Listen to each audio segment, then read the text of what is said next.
परमात्मने नमः। श्री रामचरितमानस अध्याय बालकांड आगे।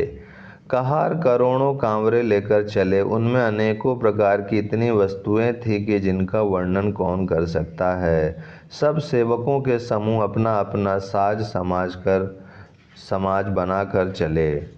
सबके हृदय में अपार हर्ष है और शरीर पुलक से भरे हैं। सबको एक ही लालसा लगी है कि हम श्री राम लक्ष्मण दोनों भाइयों को नेत्र भरकर कब देखेंगे।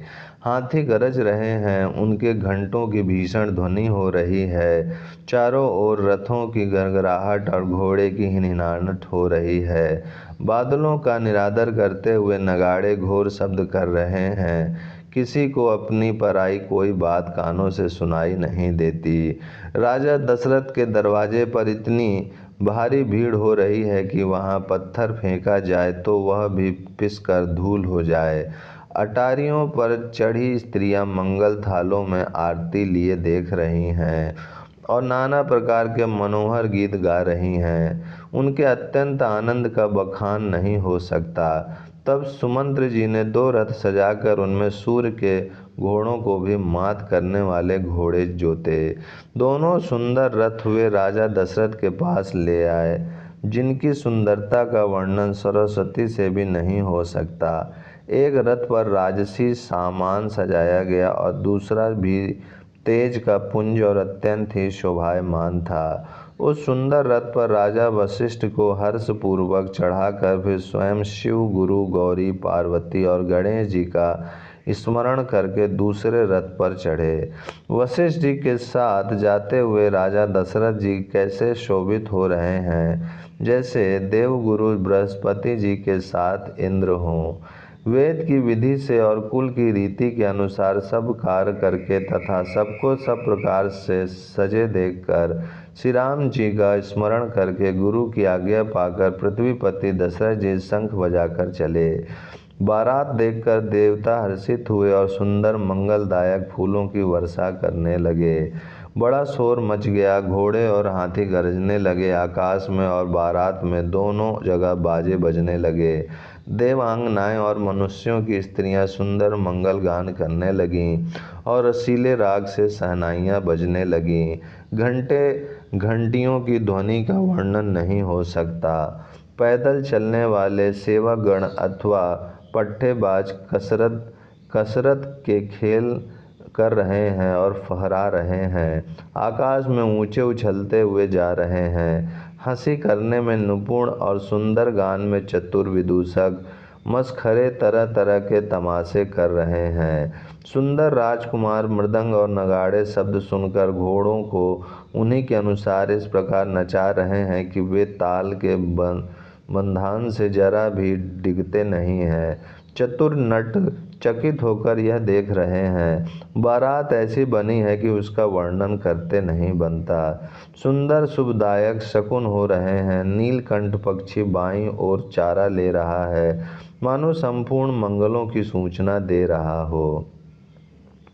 दाहिनी और कौवा सुंदर खेत में शोभा पा रहा है। नेवले का दर्शन भी सब किसी ने पाया।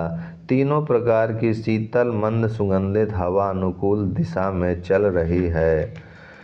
श्रेष्ठ सुहागिनी स्त्रियां भरे हुए घड़े और गोद में बालक लिए आ रही हैं। लोमड़ी फिर कर बार बार दिखाई दे जाती है। गाय सामने खड़ी बछड़ों को दूध पिलाती है। हरिणों की टोली बाईं ओर से घूमकर दाहिनी ओर को आई, मानो सभी मंगलों का समूह दिखाई दिया। क्षेम करी सफ़ेद सिर वाली चील विशेष रूप से क्षेम कल्याण कह रही है। श्यामा बाईं और सुंदर पेड़ पर दिखाई पड़ी। दही मछली और 2 विद्वान ब्राह्मण हाथ में पुस्तक लिए हुए सामने आए। सभी मंगलमय, कल्याणमय और मनोवांछित फल देने वाले शकुन मानो सच्चे होने के लिए एक ही साथ हो गए। स्वयं सगुण ब्रह्म जिसके सुंदर पुत्र हैं, उसके लिए सब मंगल शकुन सुलभ है। जहाँ श्री रामचंद्र जी सरीखे दूल्हा और सीता जी जैसी दुल्हन हो तथा दशरथ जी और जनक जी जैसे पवित्र समधि हैं। ऐसा ब्याह सुनकर मानो सभी शकुन नाच उठे और कहने लगे, अब ब्रह्मा जी ने हमको सच्चा कर दिया है। इस तरह बारात ने प्रस्थान किया। घोड़े हाथी गरज रहे हैं और नगाड़ों पर चोट लग रही है। सूर्यवंश के पताका स्वरूप दशरथ जी को आते हुए जानकर जनक जी ने नदियों पर पुल बंधवा दिए। बीच बीच में ठहरने के लिए सुंदर घर पड़ाव बनवा दिए, जिनमें देवलोक के समान संपदा छाई है और जहां बारात के सब लोग अपने अपने मन की पसंद के अनुसार सुहावने उत्तम भोजन, बिस्तर और वस्त्र पाते हैं। मन के अनुकूल नित्य नए सुखों को देखकर सभी बारातियों को अपने घर भूल गए। बड़े जोर से बजते हुए नगाड़ों की आवाज़ सुनकर श्रेष्ठ बारात को आती हुई जानकर अगवानी करने वाले हाथी, रथ, पैदल और घोड़े सजाकर बारात लेने चले। दूध, शरबत, ठंडई जल आदि से भरकर सोने के कलश तथा जिनका वर्णन नहीं हो सकता, ऐसे अमृत के समान भांति भांति के सब पकवानों से भरे हुए परात, थाल आदि अनेक प्रकार के सुंदर बर्तन, उत्तम फल तथा और भी अनेकों सुंदर वस्तुएं राजा ने हर्षित होकर भेंट के लिए भेजी। गहने, कपड़े, नाना प्रकार की मूल्यवान मणियाँ, रत्न, पक्षी, पशु, घोड़े, हाथी और बहुत तरह की सांवरियाँ तथा बहुत प्रकार के सुगंधित एवं सुहावने मंगल द्रव्य और सगुने पदार्थ राजा ने भेजे। दही, चिवड़ा और अगणित उपहार की चीज़ें कांवरों में भर भर कर कहार चले।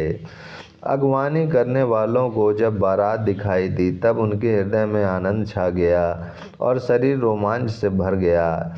अगवानों को सज धज के साथ देखकर बारातियों ने प्रसन्न होकर नगाड़े बजाए। बाराती तथा अगवानों में से कुछ लोग परस्पर मिलने के लिए हर्ष के मारे बाग छोड़कर सरपट दौड़े चले और ऐसे मिले मानो आनंद के दो समुद्र मर्यादा छोड़कर मिलते हों। ओम शांति शांति शांति।